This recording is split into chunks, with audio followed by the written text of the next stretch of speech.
Hello and happy feast day.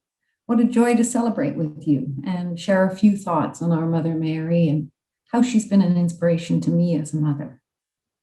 One of the first prayers I say every morning is a prayer of consecration to Mary. I offer my day to her, my successes and my failures, and I ask her for strength and protection. There are many formal prayers of consecration, and they're beautiful, but that's not what I pray. I pray my consecration prayer usually as I'm making my bed, which is fitting, I think, a domestic task for a mother-to-mother chat. I look at the pictures of my family as I pray for them, and that includes a picture of my Chalice sponsored kids, so I include you, my Chalice family, in my prayers. I did not always have this trusting devotion to Mary. For a very long time, I couldn't really relate to her, even as a mother. I mean, she was born without sin, and she's always portrayed as so meek and humble, pretty much everything that I'm not. She just didn't seem real to me. That began to change when my daughter, Kate, left our home in Halifax to go to university in Toronto. You might know Kate. She works for Chalice as a writer and photographer and videographer. Anyway, when she went away, she was homesick and miserable. And not just the usual learning to adjust kind of homesick, but really, really sad and anxious. We spent many hours on Skype as she cried and I tried to offer some encouragement and motivation. It was a terrible time for her and for me. I had always been the hands-on mom. I was used to being able to solve problems and make everything okay. There I was, helpless. Kate and I always shared an active faith, so I would tell her that I was praying for her. But even that didn't seem to be enough. So I started to light a candle for her when I went to Mass. It seemed like something concrete and specific I could say. I lit a candle for you. Now, at my parish, the votive candles are below a statue of Mary. So I would light the candle and kneel in front of her and beg her to give my daughter some peace of mind and strength. It helped me, and I think it helped Kate too, to know that somewhere a candle was burning for her. And I kept the candles burning. I would go to Mass a couple of times a week and on Sunday, and I would light the 5-day candles. So there was almost always, literally, a candle burning for her. That simple, repeated act, lighting the candle and kneeling before Mary, gradually became much more than a ritual. It became a conversation and a devotion that continues to this day.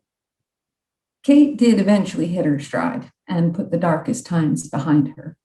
Our Mother Mary had a role in that, and I'm sure she came to Kate's help at least once. In her 3rd year of film school, Kate and a team of classmates were deep into their major production of the year. Not only were their grades on the line, but so were thousands of dollars of crowd-funded and personally contributed funds, all tied up in this film. It had been months of work and stress in the lead up to the actual filming days. On the second to last day of more than 12-hour sessions, her classmate, who would be editing the film, took the hard drive with everything they had done on it home with him to store on his computer.